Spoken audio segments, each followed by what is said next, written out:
So welcome back everybody to another video concerning the construction of a Roundhouse George live steam locomotive. Today I am going to have to dig deep because I'm going to be cutting stuff on the engine to be able to fit the Summerlands Chuffer. I hope you can see it there, the Summerlands Chuffer. Concerning this, I'm not going to say much about the Summerlands Chuffer itself. In the description you've got a link to a particular video on the Summerlands Chuffer YouTube page that actually discusses mounting a Summerland Chuffer on a George locomotive.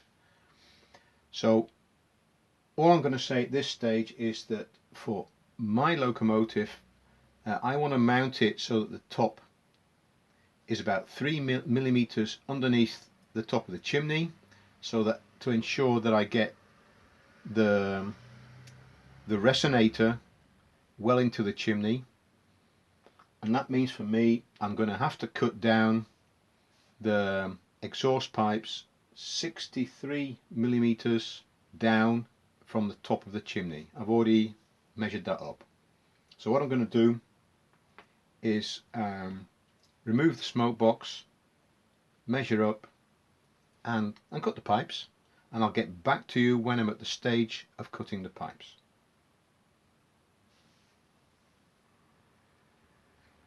Okay, so smoke box is off. What I've actually done while I was at it, I actually took the front foot plate off, and then with the BA spanner I tightened up the nuts on the T-junction for the superheater. If you remember, I said in the last video that I suspected that there was a leak there, and yeah, the nuts were actually quite loose, so tighten them up. Let's get back to the chuffer. So my magic number is 63 millimeters, so I need to put this against here. I need to measure 63 millimeters. I have to put it backwards and forwards, and I really should keep this level. I reckon 63 millimeters is about there.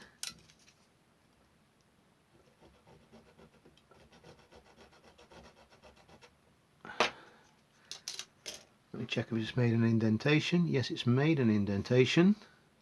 So we'll double check before sawing. Put it against. Yeah, that'll do. Okay.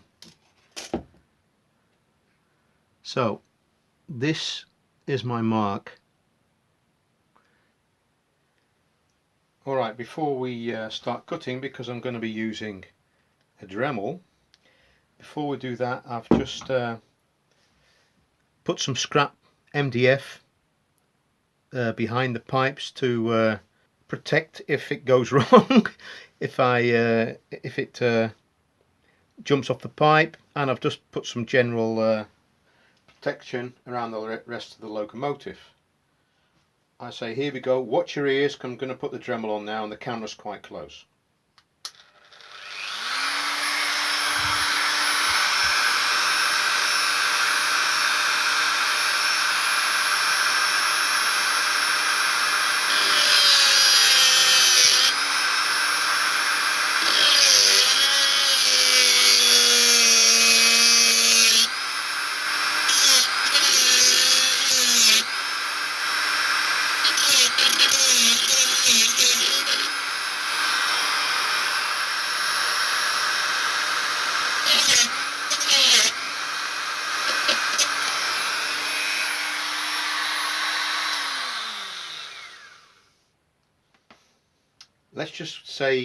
Let's just say that was a bit of a heart-stopping moment.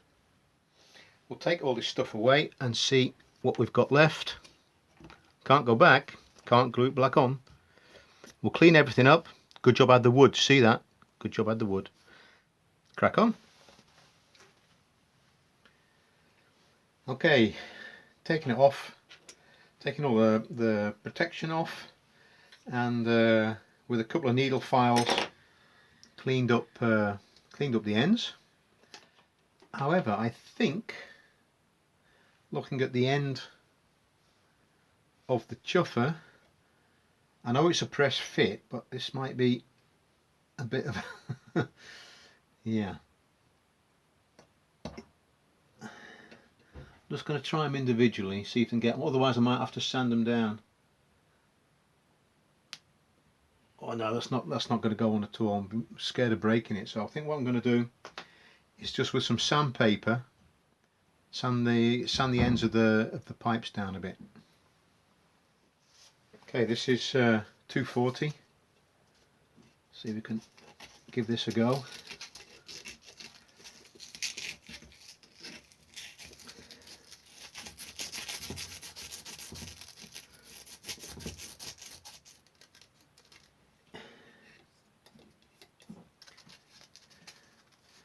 Now the other one.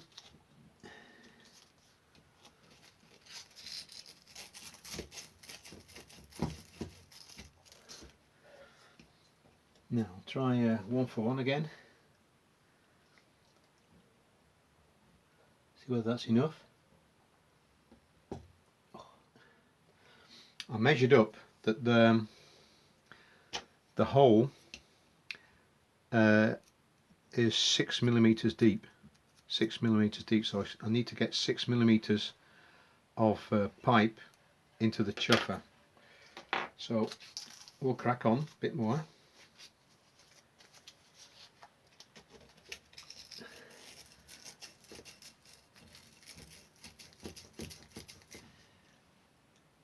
Okay, it's confession time. I made a miscalculation in how much I had to take off from the exhaust pipes, but luckily I should have done a plus instead of a minus, so the pipes were about 10 millimeters too long. So I sawed them off again, remeasured, cut them off, and I've actually been using 240 as the last time, just because they were too tight a squeeze, I couldn't put them on. What I've done, because I've tried each of the pipes individually to put them on, but not together. So I think what I'll do, we'll give it a go and see if I can get them on. Okay, there. And we'll press down a bit, see if that's pressed in enough.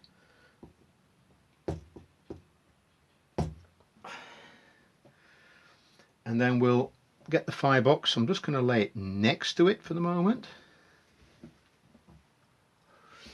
Okay, and put it on, and we'll see whether the calculations have been roughly correct.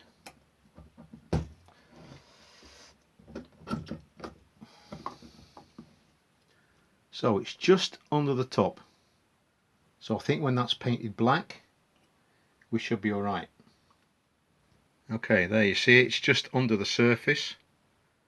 I'm happy with where it is. Obviously I'll just paint that black once everything's set up properly. The trick is once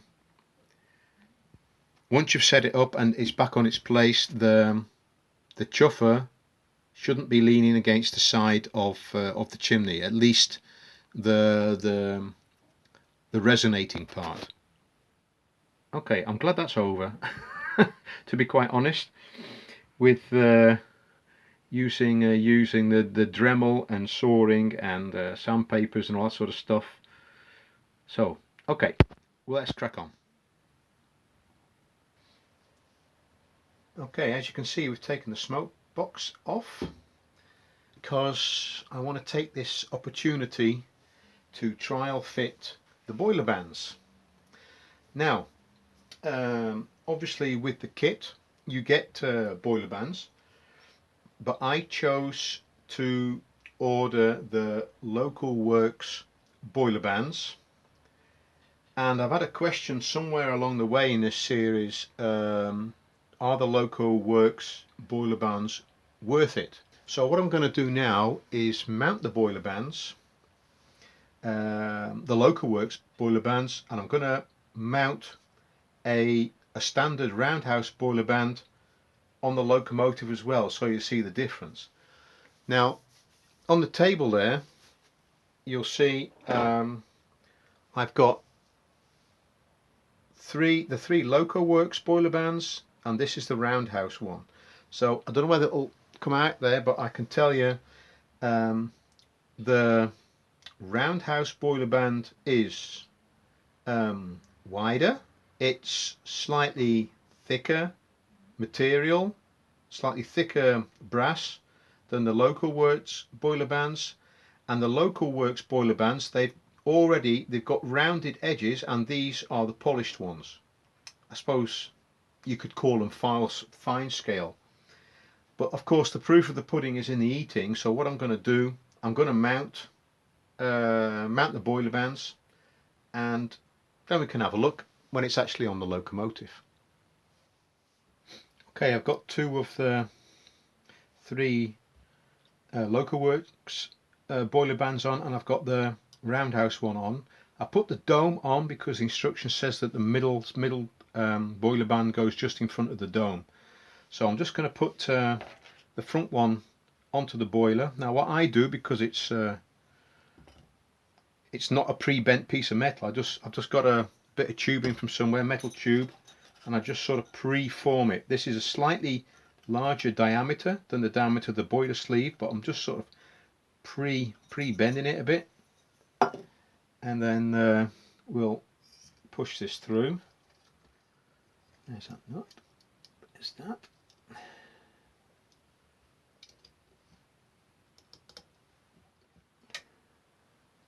Okay, that should be better. Obviously trying to keep any damage to the boiler sleeve to the minimum.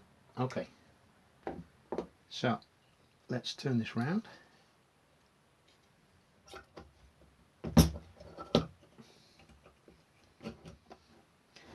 Alright, and then the boiler band will go just about there. So one there, we'll put this one in line. So Locoworks, Roundhouse. I don't know whether you can see it from there, but let me take the camera off and come in a bit closer. It's up to you to decide